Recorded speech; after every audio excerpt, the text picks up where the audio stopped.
ජාති ධම්මෝ ජරා ධම්මෝ ව්‍යාධි ධම්මෝ චහං සදා අජරන් අමරන් ගිම්පන් පරිසෙන්සන්ති නිබ්බුතින් තීති.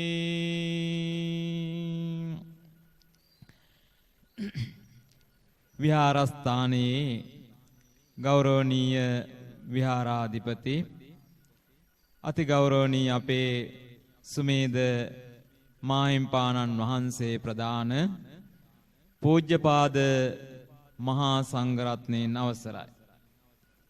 අද මේ උතුම් වූ පුරපසළොස්වක පොහෝ දිනේ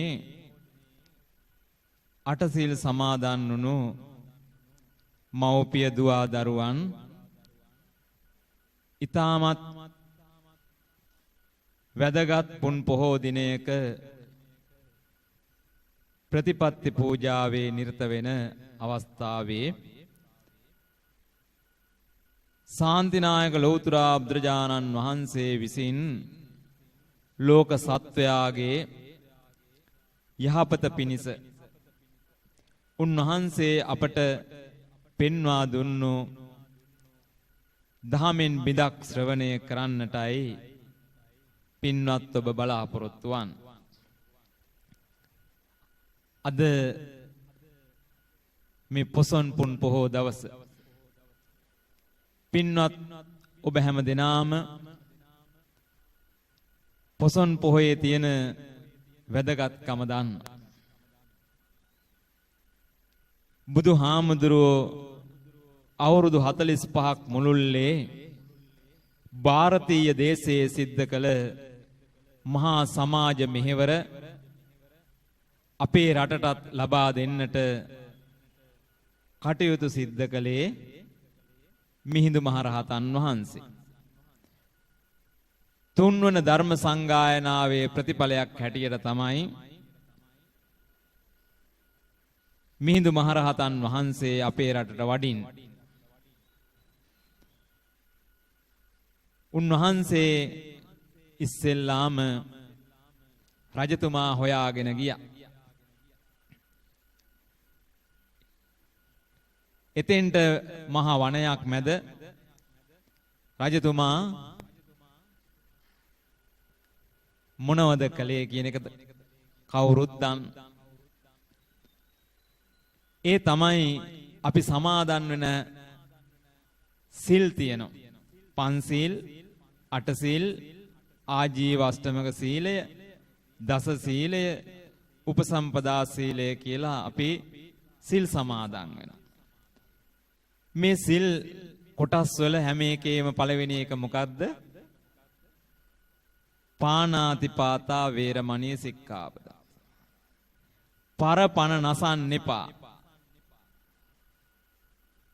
එහෙනම් අපේ රටේ මිහිඳු මහරහතන් වහන්සේ වඩිනකොට රජතුමා විනෝදයට නේද?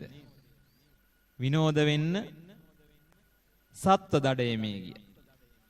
මිහිඳු හාමුදුරන්ට උවමනා වුණා රජතුමාම අල්ල ගන්න. මොකද වෙන කෙනෙකුට කියලා හරියන්නේ නැහනේ. ඇයි? රජයේ ප්‍රධානියා රාජ්‍යයේ ප්‍රධානියට මේ පණිවිඩය දෙන්න ඕන. ඒ නිසා තමයි මිහිඳු හාමුදුරුවෝ මිහින්තලා ප්‍රදේශයට වැඩි. ගිහිල්ලා ඔයත්තු ගිහිල්ලා තිනේ උස්ම ස්ථාන ඉඳන් බැලුවා. කොයිබද රජතුමා ඉන්නේ කිය. දැක්කා. දැකලා කිව්වේ මොකද්ද? අපි කාගෙත් මුහි තියෙන වචන කිහිපයක් තියෙනවා. මිහිඳු හාමුදුරුවෝ තමන් වහන්සේ හඳුන්වා දුන්න හැටි. කියමු බලන්න. සමනාමයන් මහරජ ධම්මරාජස ශාවකා තවේව අනුකම්පාය ජම්බුදීපා ඉදාගතා. බලන්න මහරජ ශ්‍රමණාමයන් මහරජ අපේ ශ්‍රමණයන් වහන්සේලා කාගේද? ධම්ම රාජස්ස ශාවකා ධර්ම රාජානන් වහන්සේගේ ශ්‍රාවකයෝ වෙමු. තවේව අනුකම්පාය ඔබලට අනුකම්පා පිණිස ජම්බුදීපා දඹදිව සිට ඉද මෙහි ආගත පැමිණියේ වෙමු. ඔහොමයි සරල අදහස ඔය පාඩේ. ඉතින් ඒ නිසා රජතුමා පුදුමයටපත් වුණා මේ පිරිස දැකලා. බය වුණා. බය වුණේ මොකද? දැන් මේ ඇවිල්ලා තියෙන ඉන්දියාවේ ඉඳලා අසල්වැසි රාජ්‍යයේ ඉඳලා ඒ වෙනකොට නායකයා මුලින් අශෝක යුද කල කෝලහලට මැදි වෙච්ච නිසා කාලිංග දේශේ චණ්ඩාශෝක වුණා. ලක්ෂ ගාණක් මැරුණා. ලක්ෂ ගානක අතපය කැපිලා මරලා තෝණි හඬ ඇහුණා. චණ්ඩාශෝක කියලා මිනිස්සු ප්‍රසිද්ධ කළා. සුමන සාමණේරයන් වහන්සේ අභියස දහම් අසලා ධර්මාශෝක වුණා. අන්න එහෙනම් ඒක ප්‍රතිඵලයක් නිසා තමයි ඒ පිළිබඳව අශෝක රජතුමා පිළිබඳව දන්න නිසා තමයි රජතුමා බය වුණේ. කිව්වා ඔබලට අනුකම්පා පිණිසයි අපි ඇවිල්ලා තියෙන්නේ. ගහලා මරලා තාඩන පීඩන කරන්න නෙමෙයි. බුද්ධිමත් රජ කෙනෙක් නිසා දුනු හීතල වීසි කළා මිහිඳු හාමුදුරුවෝ ළඟ අභියස වැඳ වැටුණා. බලන්න මේක මේ පණිවිඩය අද පොඩි දරුවන්ට සරලව පැහැදිලි වෙන ආකාරයට පවා පද්‍ය නිර්මාණය කළා තියෙනවා. හදවතට දැනෙන ආකාරයට උගතුන් කවීන් එක කවියෙක් මෙන්න මේ විදියට පොඩි දරුවන්ට මේ ස්ථානෙත් ඉන්න පොඩි දරුවන් කිහිප දෙනෙක් දරුවෝ දන්නෝ ඇති. මමත් මේ දරුවෙක්ගෙන් තමයි මේ සොයාගත්තේ.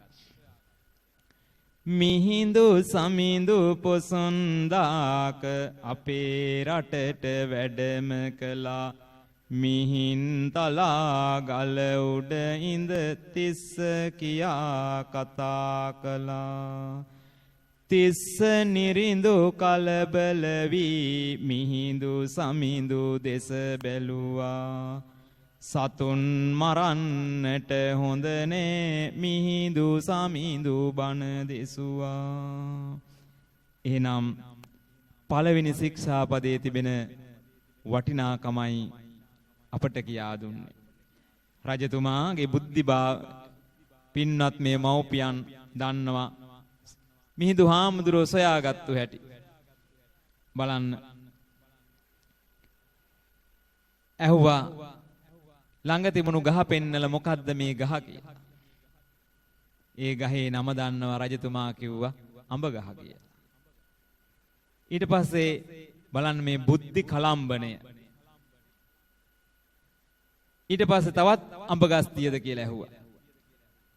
ඔව් තවත් අඹ ගස් තියෙනවා.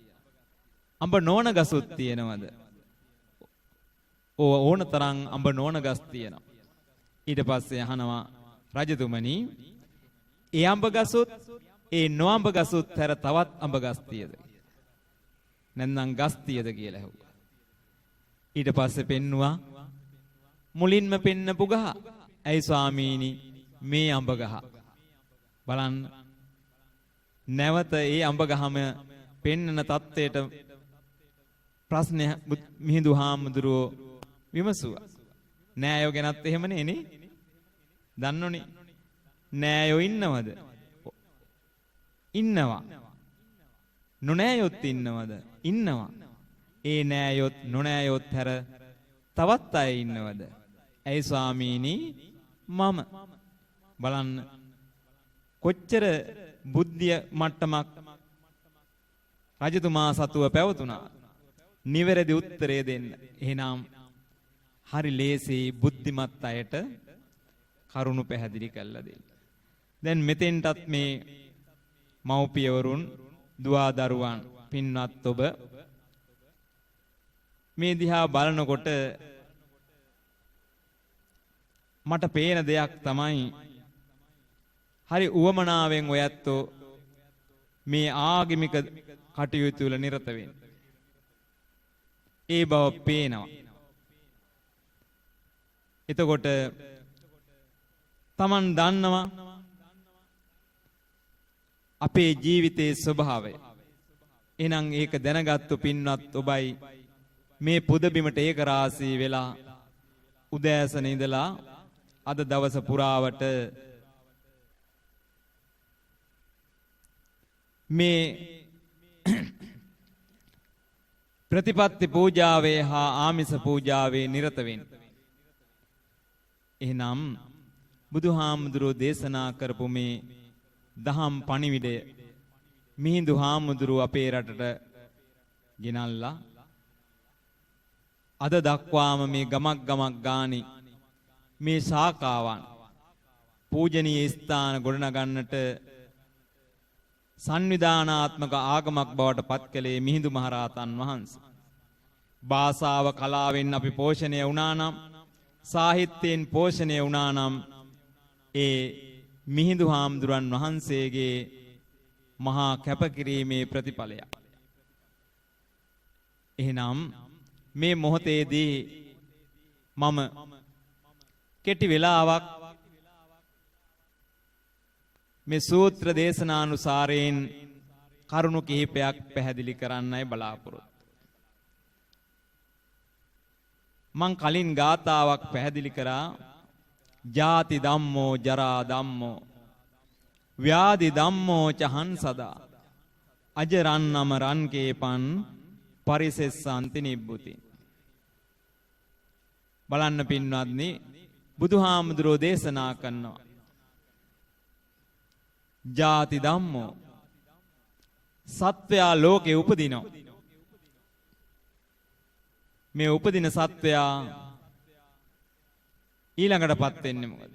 ගමනීයෝ සම්පරායෝ කියන ආකාරයට ක්‍රමානුකූලව වැඩෙන වයසට යනවා. එහෙනම් වයසට යනවා කියලා කියන්නේ ජරා කියන ධර්මතාවයටපත් වෙනවා. අපි ඉපදුනා වයසට යනවා. ඊළඟ එක ව්‍යාධි ධම්මෝ, ලෙඩ රෝග වලින් අපි පීඩා විඳිනවා. අපි කවුරුත් ලෙඩු නේද? කායිකවත් ලෙඩු, මානසිකවත් ලෙඩු. එහෙනම් අපි කවුරුත් මොනියම් හෝ ලෙඩකින් පීඩා විඳිනවා. බුදුහාමුදුරෝ දේශනා කළානේ ගිරිමානන්ද සූත්‍ර ආදී සූත්‍ර දේශනාවල ලෙඩ වෙන හැටි, මේ ශරීරයේ ලෙඩ වෙන හැටි. වාත සමුට්ඨාන ආබාධා, පිත්ත සමුට්ඨාන ආබාධා, සෙම්හ සමුට්ඨාන ආබාධා. වාපිත් වලින් අපේ ශරීරයේ පීඩා විඳින හැටි. විසම පරිහාරජා ආබාධා කියන ආකාරයට වසවිස භාවිතය තුලින් අපේ ශරීර ලෙඩ රෝග වලට පත්වන ආකාරය. උතු පරිණාමජා ආබාධා කියන ආකාරයට ඍතු වෙනස් වෙලා අපේ ජීවිත විවිධ ලෙඩ රෝග වලට පත්වන ආකාරය බුදුහාමුදුරුවෝ පැහැදිලි කරා. එහෙනම් තුන්වෙනි කාරණාව තමයි ඉපදුණු ශරීරය වයසට යනවත් එක්කම ලෙඩ රෝග වලින් පීඩා විඳිනවා. ඊළඟට මොකද වෙන්නේ? මරණ ධම්මෝනේ. මරණය කියන ධර්මතාවයට තමයි අපි කිට්ටු වෙන්නේ. තෝක තෝකන් කණේ කණේ. ටිකෙන් ටික මොහොතින් මොහොත අපි කිට්ටු වෙන්නේ එහෙනම් මරණයට. මේක දකින අපි මොනවද කරන්න ඕන? නේද? මොනවද කරන්න ඕන? කත්තබ්බන් කුසලං චරිතබ්බම් බ්‍රහ්මචර්යය කුසල් දහම් සිද්ධ කරන්නට ඕන. යහපත් චරිතවත් ජීවිත ගත කරන්නට ඕන. එහෙනම් පින්වත් ඔබ ඒ කාරණාව අවබෝධ කරගෙනයි මේ පුද බිමට ඒක රාසී වුණේ. ඒ නිසා ඒ අවබෝධයම තමයි අපේ ජීවිතේ මෙලොව සාර්ථකත්වයක් පරලොව සාර්ථකත්වයක් අපි ප්‍රාර්ථනා කරන මේ සසර නිමාවටපත් කළා නිවනින් සැනසෙන්නටත් හේතු වෙන්නේ පින්වත්නි ඒක. ඒ නිසා අපි මේ උතුම් මිනිසත් බව ලැබුවා. ඒ මිනිසත් බව අර්ථවත් කරගන්නටයි මේ ධර්මය අවශ්‍ය වෙන්නේ. බුදුහාමුදුරෝ දේශනා කරපු සූත්‍ර දේශනාවක් තියෙනවා. චිත්ත භාවනා සූත්‍රය. අංගුත්තර නිකායේ තමයි මේ සූත්‍රය අන්තර්ගත වෙන්නේ. බුදුහාමුදුරෝ දේශනා කරපු ඒ චිත්ත භාවනා සූත්‍රය අද අපි කියනවා වගේ එදත් මේවට හේතු සාධක වුණු සිදුවීම් තියෙනවා පින්වත්. බුදුහාමුදුරෝ ජීවමාන කාලේ දුතාංග ධාරී හාමුදුරු කෙනෙක් හිටියා.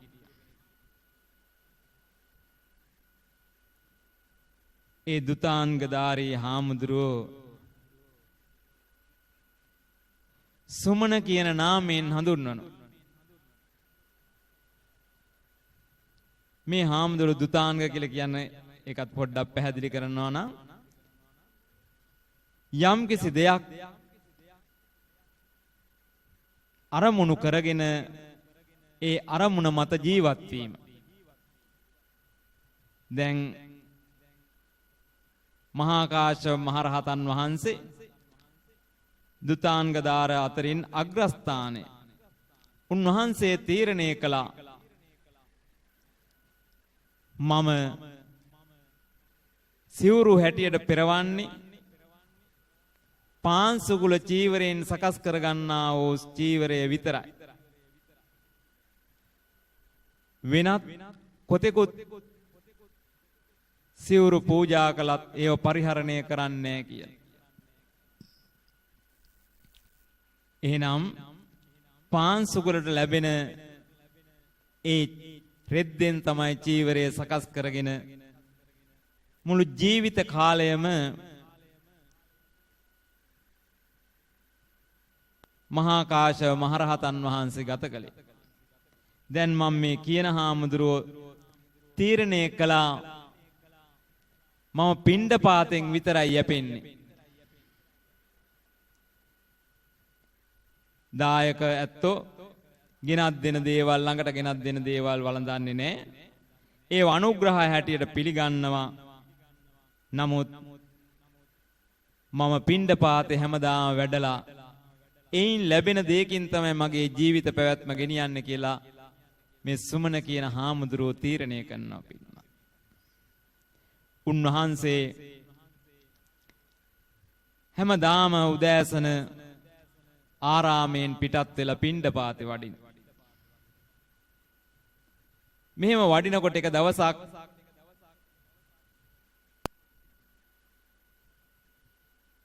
මහා සිටුවරයෙක් මහල් නිවාසේ ජීවත් වෙන්නේ නිවසේ උඩ මහල ජීවත් වෙනකොට මේ හාමුදුරුවෝ පිණ්ඩපාතේ වඩිනව දැක්කා. දැකලා ඉවර වෙලා කල්පනා කරනවා හරිම ප්‍රසන්නයි. කලබරයක් නැහැ. ගෙයින් ගෙට වඩිනෝ පේනවා. මේ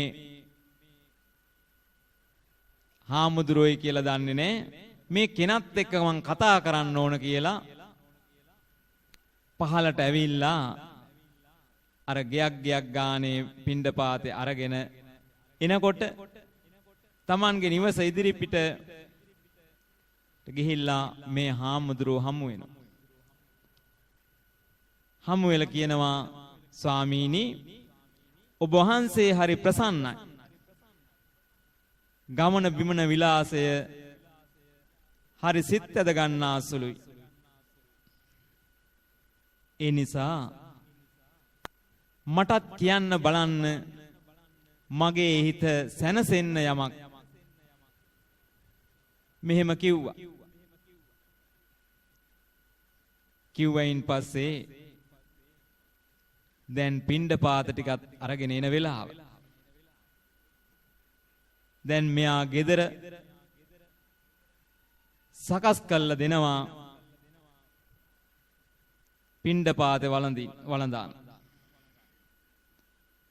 මේ සිටුවරයාගේ නම සුදීර. සුදීර සිටුවරයා නිවසේ දැන් පිණ්ඩපාතේ වළඳලා ඉවර වෙනවා. ඉවර වුණයින් පස්සේ කියනවා Tamanගේ සිතේ තිබෙන කනස්සලු ගතිය. ස්වාමීනි මම මේ විදියට ධනය උපයන්නේ. මට සේවක සේවිකාවන් ඉන්නවා. කෙත්වත් ආදිය තියෙනවා. ඒවයි මම ධන දාන්නේ ලබනවා. මම මේ මහ සිටුවරයෙක් වෙලා හිටියට මම නිතරම ඉන්නේ බියෙන්. බලන්න බියෙන් ඉන්නවා කිව්වා. සිතට කිසිම නිදහසක් නැහැ.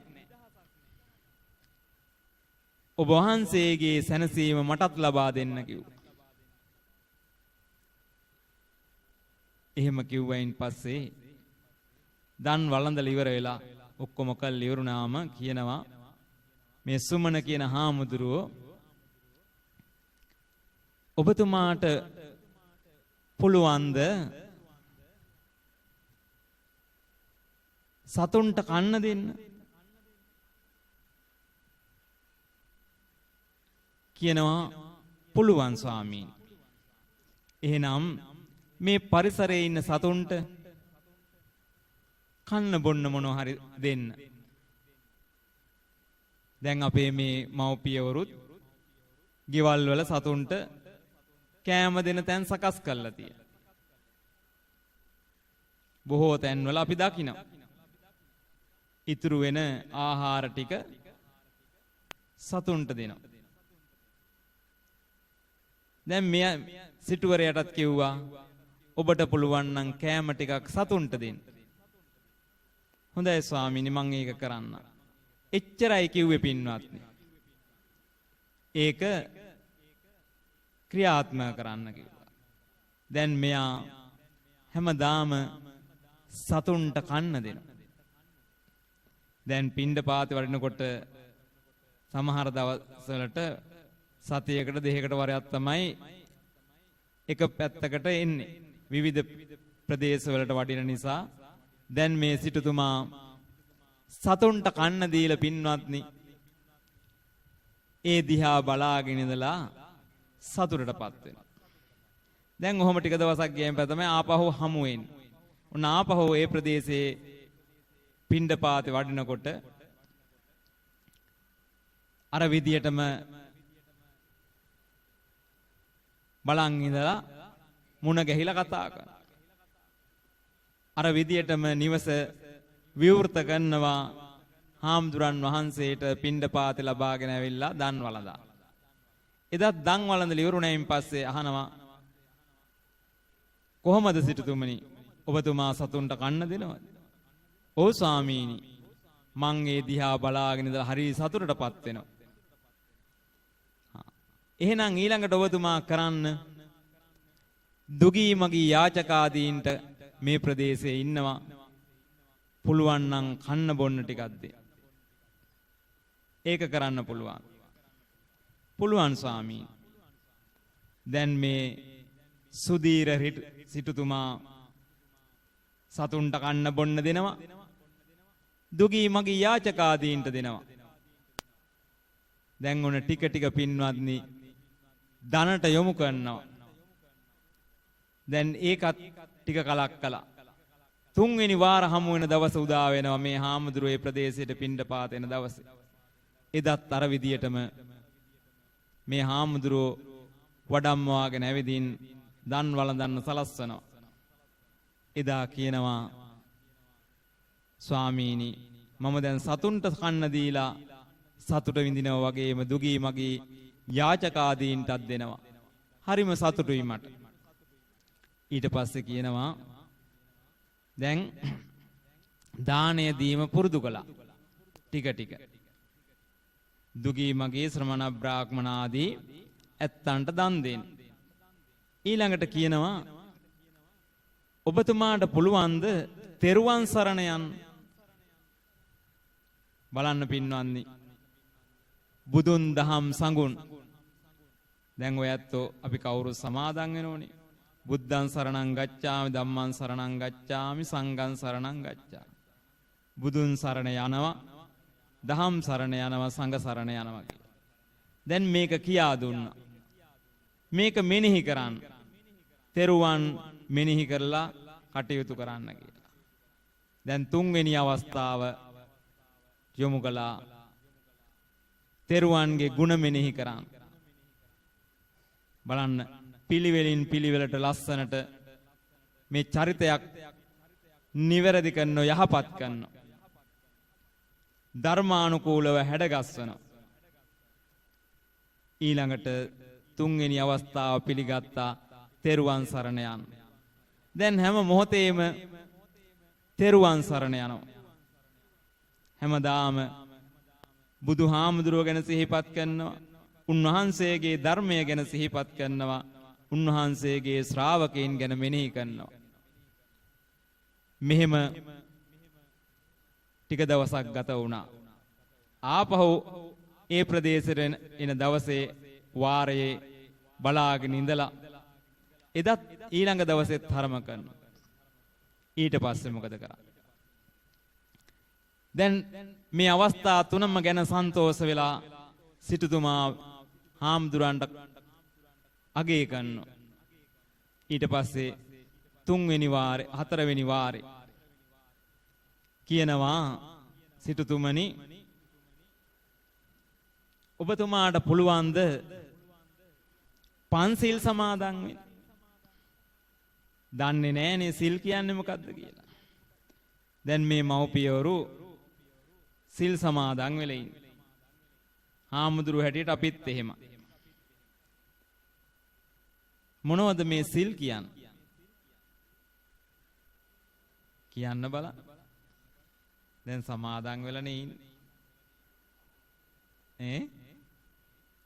සීලය කියලා කියන්නේ කය වචන දෙකේ සංවරය. ඔන්න මතක තියාගන්න. කයින් වෙන වැරදි තුනක් තියෙනවා. සතුන් මරණ එක, හොරකම් කරන එක, කාමෙහි වරදවා හැසිරීම. ඔය කාරණා තුන කය ඇසුරු කරගෙන කරන්න. ඊට පස්සේ වචනයෙන් වෙන වැරදි හතරක් තියෙනවා. බොරු කියනවා, කේලාම් කියනවා, පරුස වචන කියනවා, හිස් වචන කියනවා. ඔය කරුණු හත අපි කොයිබ ඉඳන් රැක්කත් සිල් රැකීම. බස් එකේ යද්දී අපට ඔය කරුණු හත පිළිබඳව මෙනෙහි කළා නිවැරදි වෙන්න පුළුවන්. බස් එකේදී අපි සිල් ගත්ත වෙනවා. පාර යනකොට ගෙදර හිටියා වුණත් අපි ඔය කාරණා වලින් නිදහස් වෙලා ඉන්නව නම් සිල් අරගෙන. එහෙනම් මේ අද මොකද මේ විශේෂත්වයක්? ඒකත් දැනගන්න එපා. නේ අද මේ පන්සලට ඇවිල්ලා ලස්සනට සුදු රෙද්දකින් ගත වසාගෙන හරහට රෙදි කෑල්ලකුත් දමාගෙන ලස්සනයිනේ අද වෙනතට වැඩිය. නැද්ද? ලස්සන. වෙනද ඉතින් විවිධ ඇඳුම් නේ. අද කවුරුත් එකම ඇඳුම. එහෙනම් අද දවසේ පැවිද්ද ඔය ඇත්තෝ ගත කරන්නේ. පැවිදි වෙලා ඉන්නේ අද. තේරුණා? ඔයාලා ඉතින් පැවිදි වුණයි කිව්ව ගමන් මතක් වෙන්නේ මේ කහපාට සිවුරක් දරාගත්තු කෙනෙක්. නෑ. ඔය ඇත්තෝ අද දවසේ පැවිද්ද ගත කරන්නේ. ඒකට කියනවා උපෝසත සීලය. එහෙනම් අටසිල් සමාදන් වෙලා උපෝසිත සීලය සමාදන් වෙලා මේ පූජා භූමිය ගත කරනවා. ගෙදරින් ඉවත් වෙලා නැද්ද? ගෙදර ගැන මතක් කරනෝනේ නැති. එහෙම මතක් වුණත් මෙතන ඉන්නවා. කය වචන දෙක සංවර කරගෙන. එහෙනම් අද తాවකාලික පැවැද්ද දවසේ පැවිද්ද ඔය ඇත්තෝ ගත කරනවා. එහෙමයි කල්පනා කරන්නට ඕන. හාමුදුරුවෝ හැටියට අපිට ඉතින් සිද්ධ වෙනවා මේක දරාගෙන ඉන්න. වෙනම ආරාම ගොඩනගාගෙන මේ විදියට ගත කරනවා. දැන් මෙතනත් එහෙමයිනේ. මෙතන මුල්ම කාලේ ආරාමයක් නෙවෙයි නේ තිබුණේ නේ. ඔව්. දැන් ලස්සන ආරාමයක් බවට පත් කර. බලනකොට හරීම ප්‍රසන්න බවක් ඇති වෙනවා. පැහැදීමක් ඇති වෙනවා. හිත සමාධිගත වෙනවා. ශ්‍රද්ධාවක් ඇති වෙනවා. එහෙනම් ඒකේ ගෞරවය හිමි වෙන්නේ කාටේ? දැනට මේ ස්ථානයේ බාරව කටයුතු කරන අපේ සුමේද මාහිම්පාණන් වහන්සේ. උන්වහන්සේට ශක්තියක් වෙන්නේ ඔය ඇත්තෝ. නේ? මොකෝ මෙතන ලොකු ආදායම් ලබන තැනක් නේ. මං අර ගිය ඇතුළේදීත් කතා කරනකොට කිව්වා හාමුදුරනේ මේ දායක ඇත්තෝ තමයි මේ සේරම මට ශක්තියක් වෙලා තියෙන්නේ කියලා. බලන්න උන්වහන්සේගේ කරුණා හදවතින් එහෙම වචනයක් ප්‍රකාශ වුණා. අපි උන්වහන්සේම අවුරුදු 2කට විතර කලින් තමයි මම මෙතන ධර්ම දේශනාවක් කළේ. ඒනකොට මෙච්චර දියුණුවක් නේ. දැන් ගොඩාක් දියුණු තත්ත්වයටපත් වෙලා තියෙනවා. දකින්න අයගේ සිත පැහැදෙන ආකාරයට පූජනීය ස්ථාන පරිසරය සකස් වෙලා තියෙනවා. ශ්‍රද්ධාව ඇති වෙන ආකාරයට. එහෙනම් නිවැරදි නායකත්වයක් තියෙනවා නම් එතන ලස්සන ස්ථානයක්, පැහැදුණු ස්ථානයක්, ප්‍රසන්න ස්ථානයක් බවට පත් වෙනවා.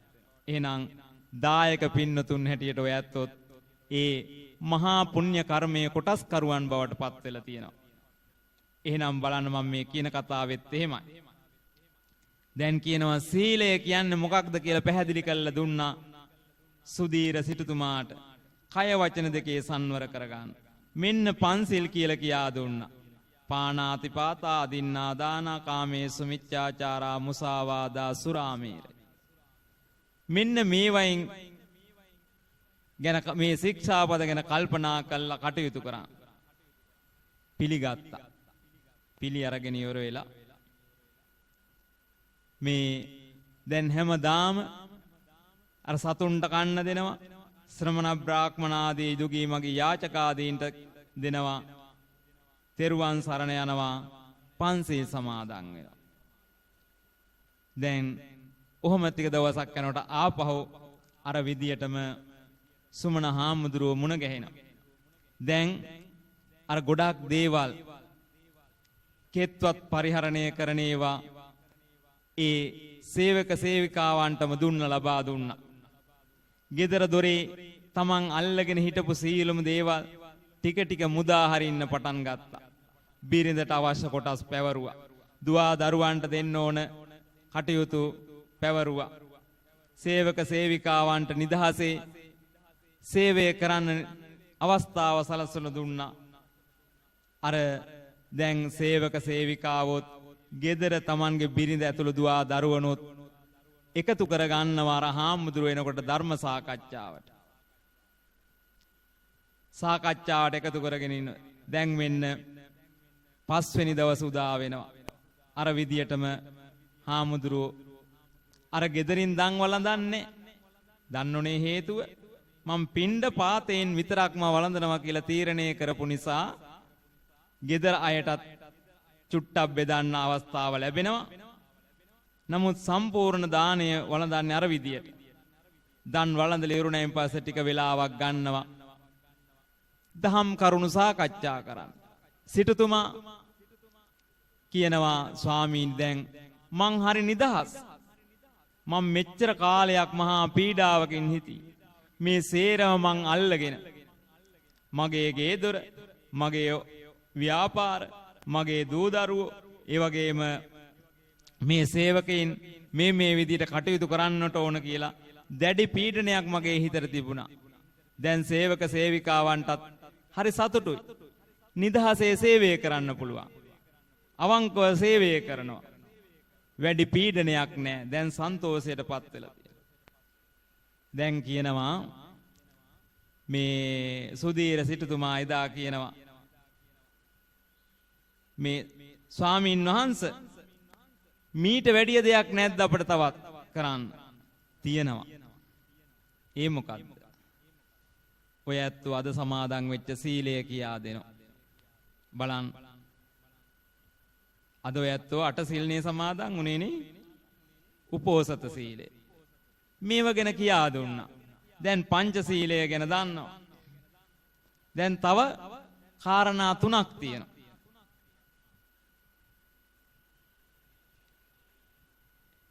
ඒ කාරණා 3 අතර එකක් තමයි විකාල භෝජනා වේරමණී. මොකද්ද මේ විකාල භෝජනේ කියන්නේ? කියන්න බලන්න. සමහර අම්මලා එහෙම කියනවා විකල කණ එකේ කියලා. ඇත්තේ?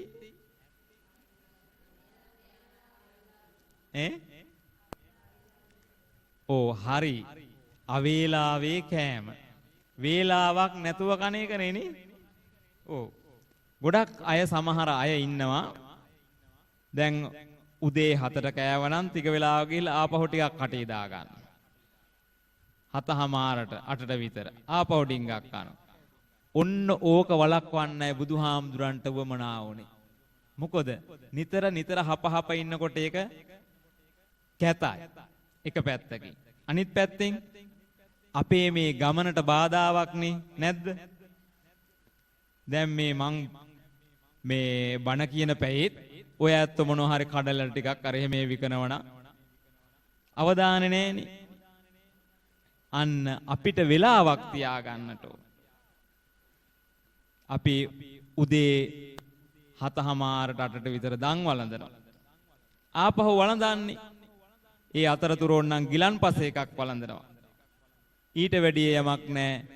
එහෙනම් ඊට පස්සේ දහවල දන් වේල වළඳනවා. අන්න වේලාවකින් තොරව දන් වැළඳීම නැත්නම් කෑම ගැනීම තමයි බුදුහාමුදුරුවෝ පෙන්වලා දුන්නේ. අපේ මේ ප්‍රතිපත්ති පූජාවට බාධාවක් නිතර ආහාර ගන්න එක. සරින් සැරේ හිතුණු වෙලාවට ආහාර ගන්න එක නතර කරන්නටයි බුදුහාමුදුරුවෝ විකාල භෝජනා කියන ශික්ෂාපදේ පැනෙව්වේ. දැන් ඊළඟ එක නච්ච ගීත වාදිත විසූක දස්සන මාලා ඒක තියෙනෝනි. අපි නිතර ඒවයි නිරත වෙනනම් මොකෝ වෙන්නේ? අපට පුළුවන් ද අපේ අරමුණ කරා යන්න? බෑ. ඒවට බාධාවක්. ඒ නිසා තමයි නිතර ඒවට ඇබ්බැහි වෙලා කටයුතු කරන්න එපා කියලා කියන්නේ. දැන් තරුණ දරුවන්ට තියෙන දෙයක් තමයි දෙමව්පියෝ. නිතර කියන දෙයක් තමයි දැන් මේ ජංගම දුරකථනී ඇබ්බැහි වෙලා ඒ වහලෙක් බවට පත් වෙලා. දැන් අපට ඇවිල්ලා අම්මලා තාත්තලා කියනවා එයින් මුදව ගන්න බෑ. නොඑක් කටයුතු වලට ඒක වැරදි විදිහට යොදා ගන්න ආකාරය. බලන්න එතකොට මොකෝ වෙන්නේ? අධ්‍යාපනයට බාධාවක්. එහෙනම් අපිත් අර බුදුහාමුදුරුවෝ කිව්වා වගේ අපට පෙන්වලා දුන්නා වගේ මේ නිතර අපි නැටුම් ගැයුම් වලට ඇබ්බැහි වෙලා ජීවිතය ගත කරනව නම් අපි මේ යන ගමනට බාධාවක්. ඒක නැති කරන්නටයි වමනා වුනේ. ඊළඟ එක මොකද්ද? දැන් ඔන්න මං 9ක් කිව්වා. නෑ මේ 7ක් කිව්වා. අවසාන එක උච්චාසයන මහාසයනානි. ඒකේ තේරුම මොකද්ද? උස් අසුන් වලින් වාඩි වෙන එක හොඳ නෑ. එතකොට දැන් මෙතනත් මේ අම්මලා තාත්තලා කීප දෙනෙක් ඉන්න පුටුවල වාඩි වෙලා. ඒකට මොකද ප්‍රශ්නේ? ඒක හොඳද නරකද අන්න ඒක ඉස්සෙල්ලා කියන්නකෝ. දැන් මට පේන 7-8 දිනක් එහෙම වාඩි වෙලා ඉන්නේ. ඒක හොඳද නරකද? දැන් මං ඊට අතරී ලොකු ආසනයකනේ වාඩි වෙන්නේ මට කොහොමවත් හොඳ නෑනේ. නේ? එහෙනම් මමත් වාඩි වෙන්න ඕන බීම. දැන් මේ ඉහළම ආසනේ නෙමෙයි ධර්මාසනයක ඉන්නේ. කොච්චර ලස්සනට හදපු එකද? බුදුහාමුදුරන්ට ඕනුනේ පින්වත්නි මේ මිනිස්සුන්ගේ මාන්නය නැති කරන්න. තේරුණා? එහෙනම් මාන්නය නැති කරන්න නම් මොකද කරන්නේ? උසසුන් මහාස්නෙන් දුර වෙන්නේ කිව්වා. ඒ කියන්නේ මොකද්ද? රජතුමා වාඩි වෙන නම් වාඩි වෙන්නේ මේ වගේ පුටුවකනේ නේ. දැකලා ඇතිනේ. රාජාසනේ, සිංහාසනේ කියන. ඒක සිල් ගත්තු දවසට රජතුමාත් වාඩි වෙන නම් වාඩි වෙන්න ඕන බිම. තේරුණා? එතකොට රජතුමා සිංහාසනේ වාඩි වෙනවා නම් සිල් ගත්තු දවසට අනිත් සියලුම ඇත්තොත් වාඩි වෙන්න ඕනතර මොකේද? ඒහා සමානවම ආසනවල. බුදුහාමුදුරන්ට උමනා වුණේ සමානාත්මතාවය. කවුරුත් එක මට්ටමේ තියන්නේ. ඇයි? තිබුණනේ ඔය මිනිස්සු මනින ඒකක නේද? දැනුත් තියෙනනේ. දැනුත් තියෙන. මමත් ඉගෙන ගන්න කාලේ එක කොටසක් ඉගෙන ගත්තා මේ කුල වශයෙන් මිනිස්සු බෙදලා තියෙන. ඒක හොඳද නරකද? කියන්නකෝ බලන්න. කතා කරා. නරකයිලුනේ. මමත් අයිති වෙන ඔහෙකට. ඔයත් අයිති වෙන ඔහෙකට. අපේ රටේ කුල 31ක් ගැන මං ඉගෙනගෙන තියෙනවා. එතකොට එහෙම බෙදන්න බුදුහාමුදුරුවෝ එපා කිව්වා. කොහොමද කිව්වේ? ගංගා යමුනා සරබූ අචිරවතී කියන ගංගා හිමාලයේ කඳු මුදුන් වලින් පටන් අරගෙන ගිහිලා කොහාට වැටෙන්නේ? මූදට වැටෙන්නේ. මූදට වැටුනම එකම රසය. මොන රසෙයි?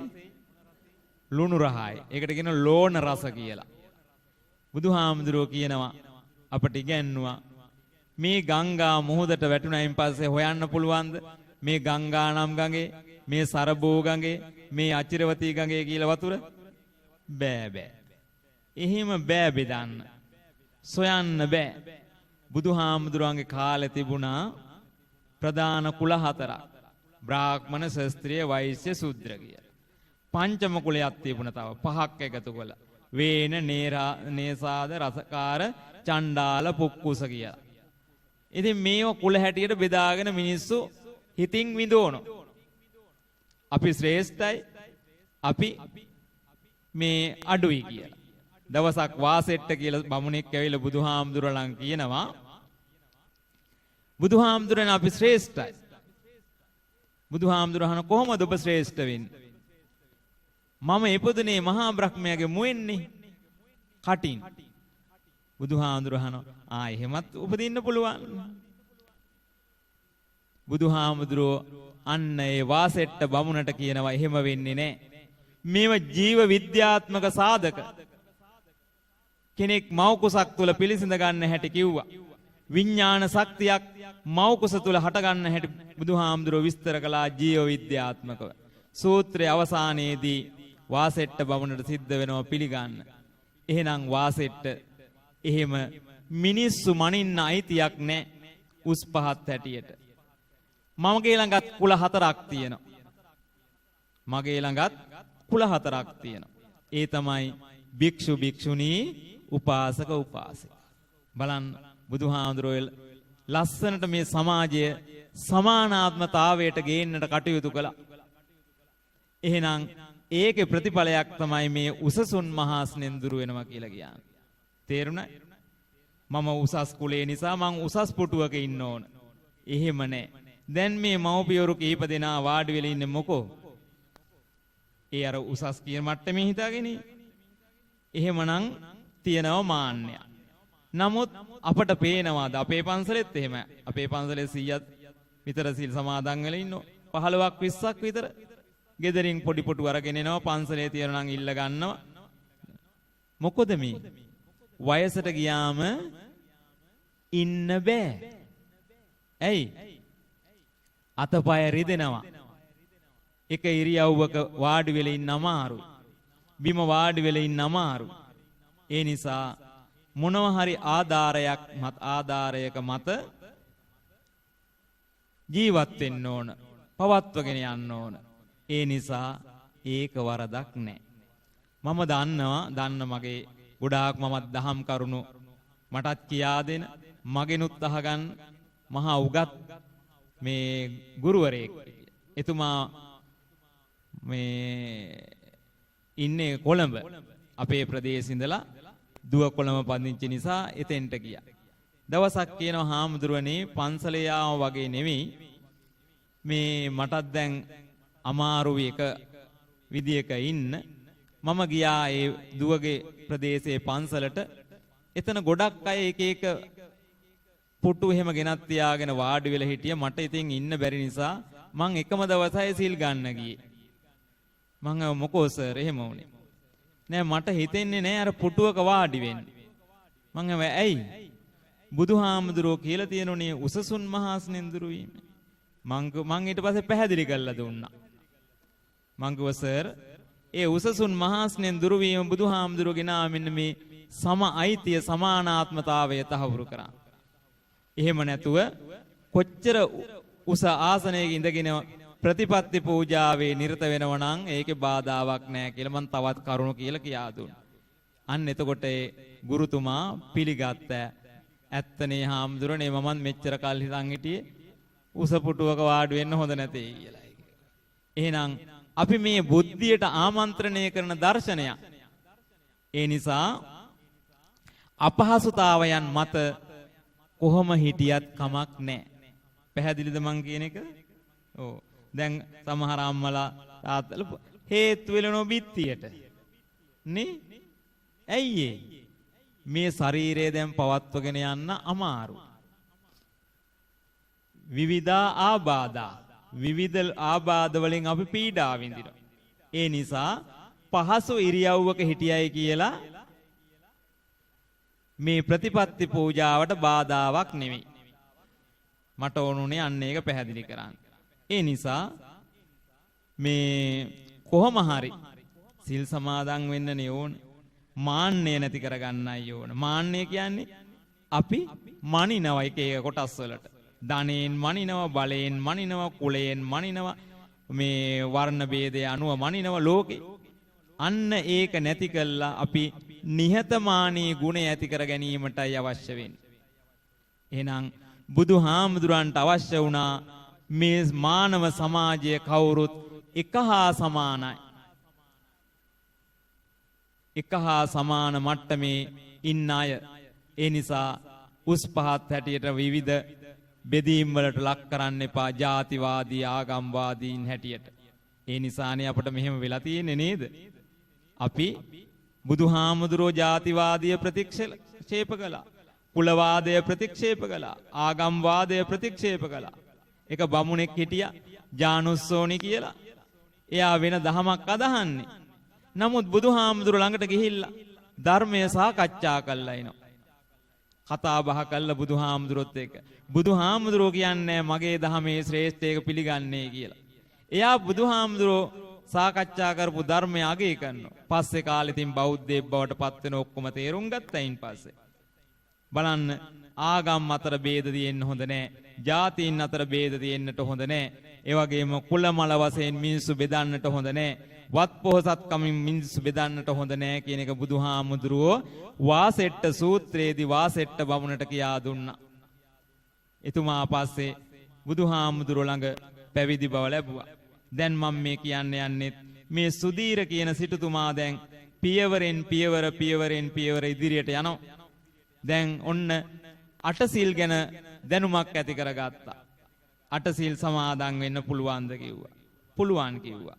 ඔන්න දැන් අටසිල් සමාදන් වෙනෝ නැත්නම් උපෝසත සීලය සමාදන් වෙනවා. සමාදන් වෙලා gedara අයත් ඒවට යොමු කරනවා. Taman ආශ්‍රේ නිශ්‍රේ කරන අයත් ඒවට යොමු කරනවා. නමුත් මෙතුමා දැඩිව මේ සීලාදී ගුණධර්ම සම්පූර්ණ කරනවා. දැන් ඔය ඇත්තොත් එහෙමනේ. මොකද දැන් gedara හිටියනම් මේ විදිහට කරන්න පුළුවන්ද? බෑ. එහෙනම් gederin ඉවත් වෙලා මේ උතුම් පුද බිමට එකතු වුණ නිසා තමයි ඔය ඇත්තන්ට අද දවසේ निराවුල් නිදහස් මානසිකත්වයෙන් යුක්තව මේ කටයුතු වල නිරත වෙන්න පුළුවන්කම තිබුණා. එහෙනම් උතුම් පින්කමකට සහභාගී වුණා කියලා සතුටු වෙන්න. දැන් අර සුදීර සිටුතුමත් එහෙමයි. දැන් ඔහොම කලක් යනකොට ඊළඟ අවස්ථාව වෙනවා. ඊළඟ අවස්ථාවේදී මොකද වෙන්නේ?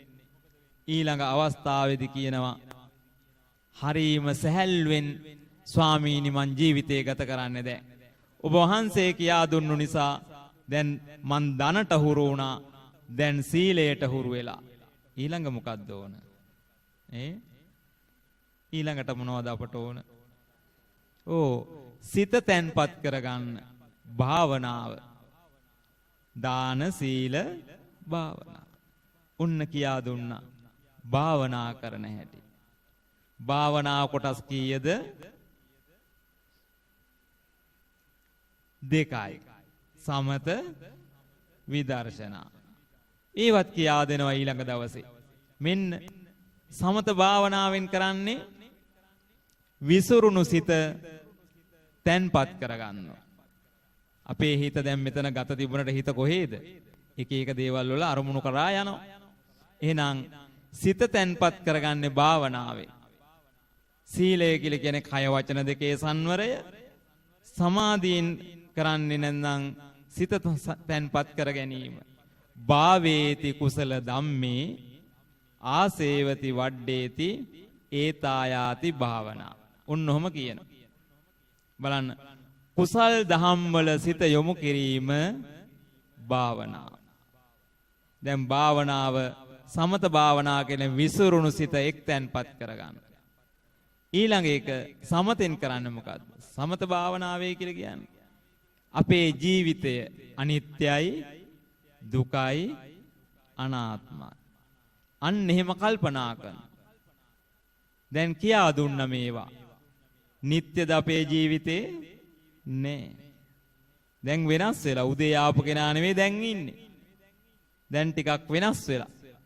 ඉන්ද්‍රියන් ශරීරය දුර්වල වෙලා. එහෙනම් තෝකන් කනේ හැම දෙයකම අදාළ වන වචනයක් නේ. ටිකෙන් ටික මොහොතින් මොහොත අපි කොහටද මේ යන්නේ? මරණයට යන්නේ. එහෙනම් උදේ ආපු කෙනා අද දවසේ ටිකක් බාගෙට මැරිලා නේ.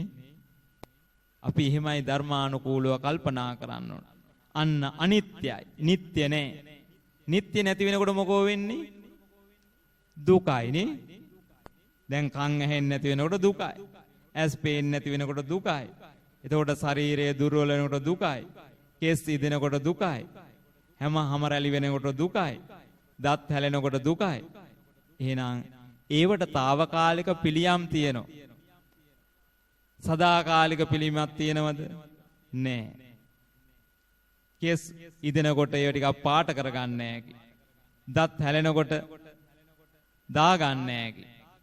ඊට පස්සේ හැම රැලි වැටෙනකොට එක එක දේවල් ගන්නෝනේ නේද? මේව නවත්ත ගන්න උත්සාහ ගන්න. නමුත් ඒක සබාධමේ ක්‍රියාවලිය ඒක නවත්තන්න අපට බෑ. අපිට තියෙන්නේ ඒ ගැන මෙනෙහි කරන්න. අනිත්‍යයි. ඊට පස්සේ දුක ඇති වෙන එක ඒක ධර්මානුකූලව දැකලා යථා තත්ත්වය අවබෝධ කරගන්න එකයි. අනාත්මය කියන්නේ මොකද්ද? ඒකත් කියන්නකො බලන්න. දැන් අනිත්‍ය දන්නෝ. නිට්ටය නෑනේ. ස්ථීර නෑ. ඊළඟ එක ස්ථීර නැති වෙනකොට මොකෝ වෙන්නේ? දුක ඇති වෙනවා. එහෙනම් අනාත්මය කියලා කියන්නේ මොකද්ද? බුදුහාමුදුරුව සඳහන් කළා මේ මමය මාගය කියලා ගන්න දෙයක් තියෙනවයි අපට? නෑ. මේ ඔක්කොම සියල්ල දාලා යන්න ඕන. ගමනියෝ යන්න ඕන. මොනවයි? පහය හැර දාලා යන්න ඕන. අපිට ගෙනියන්න දෙයක් ඉතුරු වෙන්නේ නැහැ. එහෙනම් ඉතුරු කරගන්න ගෙනියන්න තමයි ඔය ඇත්ත මේ ආවේ. නැද්ද? මොනවද? පන්සලේ තියෙන දේවල් ගෙනියන්නේ? නෑ. එහෙනම් කුසල් දහම් එකතු කරාම අපේ පරලොව ජීවිතයට අපි ගෙනියනවා. ඊළඟ භවය සැපවත් සුවපත් කරගන්න. නැද්ද? ඒකට තමයි අපි මේ ප්‍රතිපත්ති පූජාවේ නිරත වෙන්නේ. ආමිස පූජාවල් වල නිරත වෙන්නේ. එහෙනම් අපි අද කරන්නේ මහා පින්කමක් සසරට ගෙනියන්න යමක් හොඳ දේවල් එකතු කරනවා. එහෙනම් ඒ එකතු කරගෙන යන්නයි මේ පුදබිමට ආවේ කියලා කල්පනා කරන්න. දැන් සුදීර සිටුතුමා කියා දෙන සිටුතුමාට කියා දෙනවා මෙන්න සිත සමාධිගත කරගන්න ඕන හැටි. භාවනා කියා දෙනවා. මේ පින්වත් ඔබ භාවනාවන් ගැන දන්නවා නේද? භාවනා කොටස් දෙක සමත විදර්ශනා. එහෙනම් ඒකේ විදර්ශනා මං කිව්වේ අර මේ අනිත්‍යයි දුක්ඛයි අනාත්මයි අනාත්මය කියලා කියන මගේ කියලා ගන්න දෙයක් නැහැ. එහෙනම් ඊළඟට තියෙනවා භාවනාව කොටස්. ඒ තියෙන මෛත්‍රී භාවනාවනේ. එතකොට මේ අනුස්සති භාවනා බුද්ධානුස්සති ධම්මානුස්සති සංඝානුස්සති කායානුස්සති අහලා තියෙනනේ. ඒව තියෙන 10ක්. ඊට පස්සේ පිළිකුල් භාවනාව අහලා තියෙ පිළිකුල් භාවනාව කොහොමද? අත්තේ ඉමස්මින් කායේ අත්තේ යත ඉමස්මින් කායේ මේ ශරීරේ මොනවයි? කේසා ලෝමානකා දන්තා තචෝ මන්සන් නහාරෝ අට්ටි අට්ටි මිංජා වක්කන් හදයන් යකනන්. ওই විදිහට තියෙනනේ කීයක් තියෙයි කියනවා? 32ක් තියෙනවලු. එහෙනම් මේ ශරීරයේ පිළිකුල් කොටස් 32ක් ගැන බුදුහාමුදුර අපට කියා දීලා තියෙනවා. මෙන්න මේ ඔක්කොම අර මේ සුමන හාමුදුරුවෝ සුදීර සිටුතුමා ඇතුළු අනිත් ඇත්තන්ට කියා දුන්නා. එයින් වඩාත්ම වැදගත් චරිත තමයි සුදීර සිටුතුමා.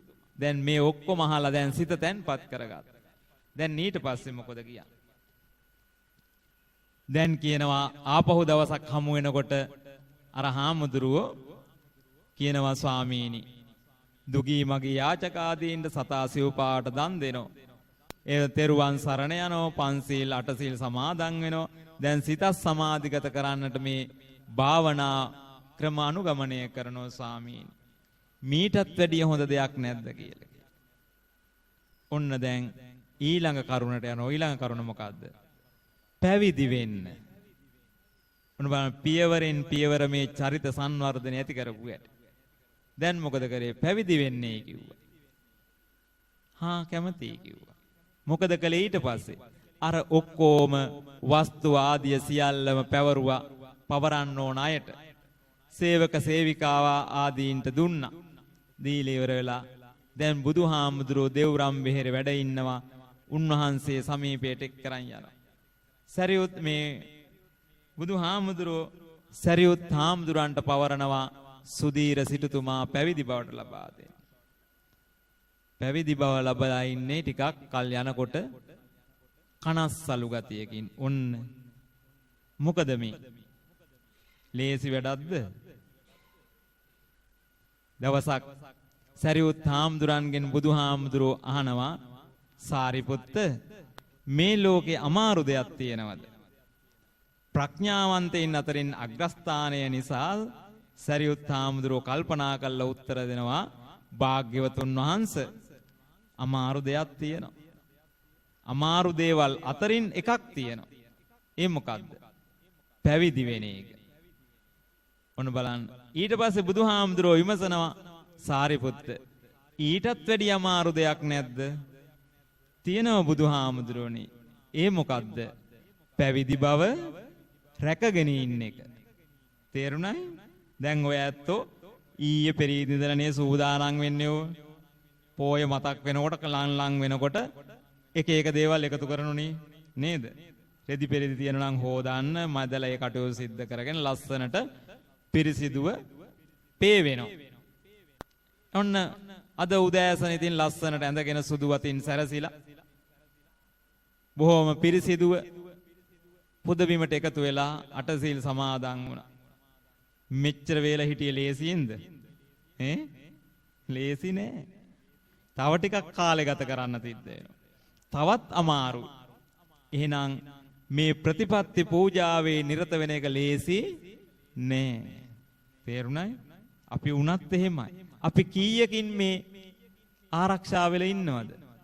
සමාජයෙන් නේද? සමාජයෙන් අපි මොනව කළත් දොසක් දකින්න අය. ඊට පස්සේ අපේ අවශ්‍යතාවයන් කරගන්න ගියයින් පස්සේ ඉතින් අර ඒ වයින්ම අපි ආරක්ෂා වෙලා සමාජයෙන් පරිසරයෙන් සීලයට අනුව හැම දෙයකින්ම අපි ආරක්ෂා වෙලා ඉන්න. ඔය ඇත්තොත් එහෙමයි අද. වෙනද වගේ කතා බහ කරන්න පුළුවන්? කෑ ගහනවද? දුවනව පණිනවද? අල්ලපු ගෙදරත් එක්ක කතා බහ කරන්න ඉඩක් තියෙනවද? නැහැ. මතක් වෙනෝ දැන් මෙතන හිටියත් සමහර අම්මලට දරුවෝ පොයේ දවසට විතරක් නම් ඉන්නේ දුර බැහැලා ඉඳලා දරුවෝ කියන්නේ නැති කමක් නැහැ. අපි තියෙන හැටියට උයා ගන්නම් අම්මා යන්න පන්සලට ගිහිල්ලා සිල් සමාදන් වෙන කියලා. නමුත් ඇවිල්ලා ඉන්නව ඇති මෙතන සමහර වෙලාවට. හිත තියෙන්නේ කොහොමද? අනේ මගේ දරුවද දවල්ට කෑවද දන්නේ නැහැ. ඇයි? දරු සෙනෙහසින් ඉන්න අම්මලා. ගෙදර දොරේ මෙහෙම අද කටයුතු කොහොම සිද්ධ වුණාද කියලා. ගත මෙතන තියෙනවා සිත දුර යනෝනේ නැද්ද? ඉතින් මේ ඔක්කොම තැන්පත් කරගෙන මේ සීලය රැකීම හරි අමාරු. එහෙනම් සරියුත් හාමුදුරුවෝ කියනවා අමාරුයි පැවිදි වෙන්න. ඊටත් වැඩිය අමාරුයි පැවිදි බව රැකන් ඉන්න එක. එහෙම කිව්වයින් පස්සේ බුදුහාමුදුරුවෝ ඒක අනුමත කරනවා. දැන් එහෙනම් සුදීර කියන සිටුතුමා පැවිදුණයින් පස්සේ ඒ නමින්මයි හඳුන්වන්නේ. සුදීර හාමුදුරුවෝ. සුදීර හාමුදුරුවෝ පැවිදි වෙලා ඉන්නවා. පැවිදි වෙලා ඉන්නකොට උගන්වනවා. අපි ඉගෙන ගන්න එපා.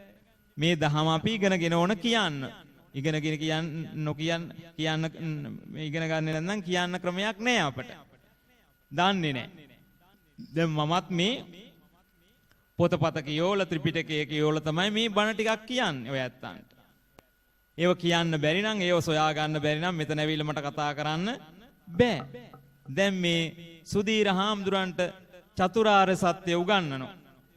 ඊට පස්සේ ආර්ය අෂ්ටාංග මාර්ගය උගන්වනවා. ත්‍රිපිටකය උගන්වනවා. මෙහෙම උගන්වනකොට මේක බැලෑරුම්. දැන් කියනවා මෙයා දැන් සුමන හාමුදුරන්ට කියනවා හරි අමාරු කාරණාවක්. මම යනෝ සිවුරු ඇරලා යනවා. බලන්න තීරණය කරන සිවුරු ඇරලා යන. ඊට පස්සේ කියනවා හොඳයි. සිවුරු ඇරලා යන්න ඉස්සෙල්ලා අපි යමු බුදුහාමුදුරුවෝ හමුවට. බුදුහාමුදුරන්ට කියලා වැඳලා පොදලා අපි සමු අරගෙන යමු. දැන් මේ හිතේ තියෙන ස්වභාවය නිසා හරි අමාරුයි මේ කාරණා කරන්න. දැන් මේකට කියන්නේ චිත්ත භාවනා සූත්‍රය කියලා. එතකොට දැන් කියන හොඳයි. දැන් ඔන්න ඔක්කොම ලකලේස්ති වෙලෙනවා බුදුහාමුදුරන් ළඟට කියලා සිවුරු ඇරලා ගෙදර යන්න. මේ පැවිදි භවයේ තියෙන අමාරුකම දැන් දැනගෙන. මුලදී කරන්න තියෙන ඒවා හරි ලේසි. පන්සිල් ලේසි. ඊට පස්සේ තෙරුවන් නම දෙන්න ලේසි. සතුන්ට කන්න බොන්න දෙන්න ලේසි. දුගී මගී යාචකාදීන්ට දෙන්න ලේසි. අට සිල් සමාදන් වෙන්න පොහොය දවසට මාසෙට එක දවසයි සමාදන් වෙන්න ලේසි. දැන් පැවිදි වුණයින් පස්සේ හැමදාම මේක ගැන මෙනෙහි කරමින් ජීවිතය ගත කරන්නට ඕන. ඒ වගේ විතරක් නෙවෙයි ධර්මය ඉගෙන ගන්නට ඕන. බණ භාවනා කරන්නට ඕන. ඉතින් මෙන්න මේවත් කරනකොට දැඩි අපහසුතාවයටපත් වෙනවා. gedara මතක් වෙනවා. දැන් gedara දුවන්නයි සිහිය. බුදුහාමුදුරු ළඟට එක් කරන් යනවා. එක් කරන් ගියයින් පස්සේ කියනවා සුදීර ඇත්තද මේ කියන කතා? ඇයි බුදුහාමුදුරන්ට බොරු කරන්න බෑ. ඔව් බුදු පියාණෙනි. එහෙමද? ඔබ හිතන්නේ දැන් කලින් වගේ ගෙදර ගිහිල්ලා ජීවිතය ගත කරන්න? ඔව්. දැන් එහෙම වෙන්නේ නෑ. ඔබ මෙන්න මේක හිතට ගන්න. සුදුද්දසන් සුනිපුනං යත්ත කාම නිපාතිනං චිත්තං රක්කේත මේදාවී චිත්තං ගුත්තං සුඛාවහං. ඔය ගාතාව කිව්ව පින්වත්නි බුදුහාමුදුරුවෝ. බලන්න සුදුද්දසන් සුනිපුනං රැකීමට ඊටමත් දුෂ්කර වූ අමාරු වූ. රකින්න හරි අමාරුයි. මොනවද? සීලය, සිත තැන්පත් කරගන්න හරි අමාරු. එහෙනම් සුදුද්දසන් සුනිපුනං රැකීමට ඊටමත් දුෂ්කර වූ මේ සිත චිත්තං ගුත්තං සුඛාවහං කිය. සුදුද්ද සංසුනිපුණං ඊළඟ පදේ යත්ත කාම නිපාතින. යත්ත කිව්වේ කාම නිපාතින. කාමයන්හි සිත එක එක අරමුණු වල වැටෙනව නැද්ද? මොනවයි මේ කාමයන් කියලා කියන්නේ? ඇස, කන, නාසය, දිව, ශරීරය. මෙන්න මේ පංච ඉන්ද්‍රියන් වලට අරමුණු වෙනවා. ලස්සන දෙයක් දකින්න ඇහැ කැමති, රසයට දිව කැමති, සුවඳට නහය කැමති, ශබ්ද රසය රකින්න අහන්න මේ කන කැමති, ස්පර්ශයට කැමති මොනවද? සිසිලතස්, ඒ වගේම උෂ්ණයත්. සිසිල තියෙනවා නම් සීතල තියෙනවා නම් උෂ්ණය ඉල්ලනවා. උෂ්ණය තියෙනවා නම් සිසිලස ඉල්ලනවා. එහෙනම් මෙන්න මේ පංචකාමවල නිරත වීමට හරිය කැමැත්තක් දක්වනවා. එහෙනම් මෙන්න මේ කැමැත්ත චිත්තං රක්කේත මේදාවි. මේදාවි කිව්වේ පණ්ඩිතයා, බුද්ධිමතා. මෙන්න මෙහෙම එක එක අරමුණු වල, කාම අරමුණු වල, කැමැති අරමුණු වල වැටෙන සිත දමනය කරන්න උත්සාහ ගන්නවා. මේදාවී කිව්වේ පණ්ඩිතයා. එහෙනම් චිත්තං ගුත්තං සුඛාවහං. මෙන්න මේ ටික අහනකොට මොකද වුනේ? අර සුදීර හාමුදුරන්ගේ සිත තැන්පත් බවට පත් වුණා. බලන්න, දමණයටපත් වුණා. එහෙනම් සුඛාවහං ඉක්මනින්ම සැපවත් භාවයටපත් වුණා. මොකද්ද වුනේ? ඔය ගාථාවේ පද 4 අහලා තේරුම විඳිනකොට නිවන් අවබෝධ වුණා. බලන්න, අර ගාථාව කියලා ඒ අදහස පැහැදිලි වෙනවාත් එක්කම සුදීර හාමුදුරුවෝ නිවන් අවබෝධ වුණා. ඔන්න බලන්න කොහොමයි කිව්වේ එතකොට? අභික්කන්තං භෝගෝතම අභික්කන්තං භෝගෝතම සෙය්‍යතාපි භෝගෝතම නික්කුජ්ජිතං වා උක්කුජ්ජෙය්‍ය පටිච්චන්නං වා විවරෙය්‍ය මූල්ලස්සවා මග්ගං ආචික්කෙය්‍ය අන්ධකාරේ වා තේලං පජ්ජෝත. ඒ පාලි පාඨ ඔයත්තන්ට තේරෙන්නේ කියනවා, ගෞතමයන් වහන්සේ හරි අපූර්වයි ඔබ වහන්සේගේ ඉගැන්වීම. මන් මුලා වෙලා පාර සොයා ගන්න බැරුව ඔහේ ඉබාගාතේ යන කෙනෙක් වගේ අපේ ජීවිත තිබුණේ. දැන් අන්න ඒ නියම මාවත කියා දීලා අපි නිවැරදි මාර්ගයට ඔබ වහන්සේ යොමු කළා. එහෙනම් පටිච්චන්නං වා විවරෙය්‍ය, වැසුණු තැනක් විවෘත කරලා පෙන්නුවා වගේ මගේ ජීවිතය විවෘත කරලා පෙන්නුවා ස්වභාවය. මොකද්ද ස්වභාවය? අනිත්‍ය දුක්ඛ අනාත්ම කියන ස්වභාවයයි. ඊට පස්සේ කියනවා නික්කුජ්ජිතං වා උක්කුජ්ජෙය්‍ය, යටි පැත්තට හැරුණු භාජනයක් උඩු පැත්තට හරවලා ඒකේ තියෙන දේවල් පෙන්නුවා වගේ මගේ ජීවිතය මට දකින්න සැලැස්සුවා. ඊට පස්සේ කියනවා අන්ධකාරේ වාතේලං පජ්ජෝ. අඳුරු තැනකට, අඳුරු ගුහාවට ආලෝකය ලබා දුන්න, පහනක් පත්තු කොල්ලා ආලෝකය ලබා දුන්න වගේ මගේ අඳුරින් ලෝභ, ද්වේෂ, මෝහ, එතකොට මේ ඇස කන නාසාදී පංචේන්ද්‍රයන්ට ගෝචර වෙලා තිබුණු කාම වස්තුන් ඉවත් කළා මගේ අඳුර නැමැති ජීවිතයට ආලෝකය ලබා දුන්න ඔබ වහන්සේ කියලා පින්වත්නි බුදුහාමුදුරන්ට ප්‍රශංසා කරනවා. බලන්න, අඳුරට වැටෙන්න ගිය ජීවිතයක් නිවැරදි තත්වයටපත් වුණා. මොකද හේතුව? සංසාරේ කරන ලද පින්වල බලමහිමය නිසා. එහෙනම් පින්වත් ඔබත් මේ පුදබිමට එකතු වුණේ සංසාරයේ කරන ලද පින්වල ඵලය භුක්ති විඳින්න අද දවසේදී මේ උතුම් වූ ශ්‍රේෂ්ඨ පුරපසළොස්වක පොහෝ දවසේ. එහෙම කල්පනා කරන් අපි නිර්මල දහමක පහස ලබනවා. ඒ අවබෝධ කරගන්නට තමයි මේ ධර්මශාලාවට එකතු වෙන්නේ, දහම් අහන්නේ. මේ සඳහා ඒ දායකත්වය දරන්නේ, ඒ වගේම මේ ස්ථානයේ නායක හාමුදුරන් හැටියට සුමේද නායක හාමුදුරුවෝ ඒ ඔබව මේ සඳහා යොමු කරන්න එහෙනම් අපි කාටත් පින් ලබා ගන්න. ගිහි පැවිදි දෙපාර්ශ්වයටම පින් ඕන. එහෙනම් පින් පුරව ගන්නටයි මේ අපි දෙපැත්තම එකතු වෙලා හාමුදුරන් වහන්සේලා හැටියටත් ගිහි පින්වත් ඔබත් එකතු වෙලා මේ උතුම් වූ පින්කම් වල නිරත වෙන්නේ. එහෙනම් මේ අපි එකතු කරගන්නේ පුරවන්නේ පින් පුරවමු අපි සංසාරේ නේද? මොකටද? යාව නිබ්බාන පච්චය. කවදද අපි නිවන් දකින්නේ? අන්න එදා නිවන් අවබෝධ කරගන්න. අපට දිනයක් වකවානුවක් කියන්න පුළුවන්ද? නිවන් අවබෝධ කරගන්න කවද්ද කියලා? බෑ. එහෙනම් ඒ දිනයක් වකවානුවක් කාලයක් නැත්නම් අපි එකතු කරගෙන මේවා පාරමී ධර්මයන් බවට පත් කරගන්න. එහෙනම් අද අපි මේ සම්පූර්ණ කරන්නේ මොකද්ද මේ මව්පියවරු? කියන්න බලන්න. අද මොන මේ පාරමිතාවද මේ සම්පූර්ණ කරන්නේ? සීල පාරමිතාව. මතක තියාගන්න. ලේසි වැඩක් නෙවෙයි, අමාරු වැඩක්. ඒ අමාරු වැඩේ ඊටමත් හොඳට අද කරනවාය කියලා සතුටු වෙන්න.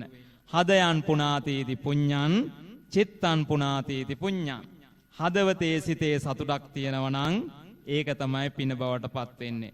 සතුටු දාද දවස. අන්න එහෙනම් ඒක පිනක් වෙනවා. තේරුණාද? බුදුහාමුදුරුවෝ තමයි ওই වචනේ කිව්වේ. සතුටු වෙන්න ඕන. මොනවද? අපි මේ වැරදි දේවල් කළා නේ ගොඩක් අය සතුටු වෙන්නේ නේද? වැරදි දේවල් කළා ගොඩක් අය සතුටු වෙනවා. ඊට පස්සේ මේ පින් කළා සතුටු වෙනවා. එහෙනම් අපි කවුරුත් එකතු වෙලා ගිහි පැවිදි අපි දෙපාර්ශ්වයම එකතු වෙලා අද දවසේ මහා පින්කමක් කළා කියලා සතුටු වෙන්න. ඒ ධර්ම දාණය තමයි උතුම්ම දාණය. ඒ තුලින් අපේ ජීවිත යහපත් කරගන්නට, නිවැරදි කරගන්නට පුළුවන්කම තිබෙනවා. අපට දානය, සීලය, භාවනාව මේ ඉගැන්වුවේ බුදුහාමුදුරුවෝ. එහෙනම් උන්වහන්සේගේ ප්‍රතිපත්තියේ නිරත වෙන ගිහි පින්වත් හැටියට ඔබත් පැවිදි අපිත් සතුටු වෙමු. ඒ සතුට තමයි අපේ පරලොව ජීවිතයට හේතු වෙන්නේ.